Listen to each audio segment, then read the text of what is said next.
এভাবেও ম্যাচ হারা যায়, এভাবেও জয়কে বিলিয়ে দেয়া যায়, এভাবেও গ্যালারি ভর্তি সমর্থকদের উল্লাসকে থামিয়ে দেয়া যায়। আজ হয়তো এই মানুষগুলো বলতেই পারে টাইগার টিম আজ যা করলো সেটা অপরাধ। কারণ চট্টগ্রামের মাঠে আজকের এই ম্যাচে নায়কটা হওয়ার কথাই ছিল বাংলাদেশেরই, তাও অস্ট্রেলিয়ার বিপক্ষে এমন একটা লম্বা রান তাড়া করে। অথচ ম্যাচের শেষ দৃশ্যটা দেখতে দেখতে তীব্র আক্ষেপেই পড়তে হলো টাইগার সমর্থকদের। পুরো ব্যাটিং ইনিংসে দুর্দান্ত রূপে আবির্ভাব।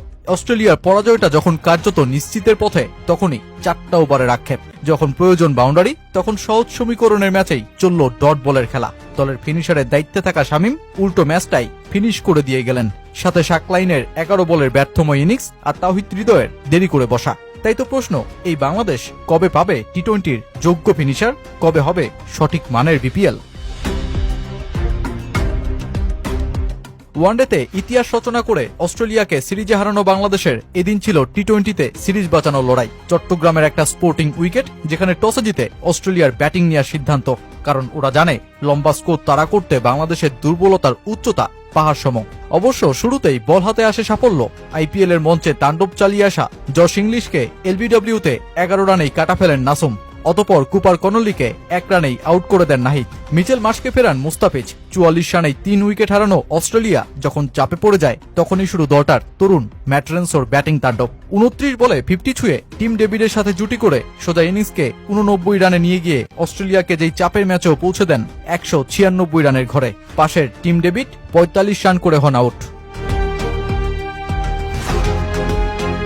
চট্টগ্রামের এই উইকেট তখন জানিয়ে দিয়েছে আজ দিনটা ব্যাটারদের। বাংলাদেশের 2 ওপেনার তানজিদ হাসান তামিম ও সাইফ হাসানেরও শুরুটা হয় আগ্রাসী। তামিম তো নিজের চিরচেনা মেজাজে 15 বলে 30 রানে হন আউট। এরপর ব্যাটিংয়ে নামা সৌম্য যখন 3-4 হাঁকিয়ে দুর্দান্ত শুরুর আভাস দিচ্ছেন, তখন বাংলাদেশ পাওয়ার পেতেই তুলে বসে 72 রান, ঠিক যে সময় অস্ট্রেলিয়া তুলতে পেরেছিল 44। কিন্তু সৌম্য এদিনও ভুল করলেন। মাথা শান্ত না রেখে অ্যাডাম জাম্পার বলে তুলে দেন ক্যাচ। তবুও বাংলাদেশের ইনিংস চলছিল দুর্দান্ত রূপে। কারণ উইকেটে নামা পারভেজ হোসেন ইমনের উদ্দেশ্যে হয়তো কোচের বার্তা ছিল তাকে আগ্রাসী হতে হবে, বিপরীতে সাইফকে টিকে থাকতে হবে। ইমনও 3 ছক্কা আর 2 চারে সোজা ব্যাটে দারুণ খেলছিলেন।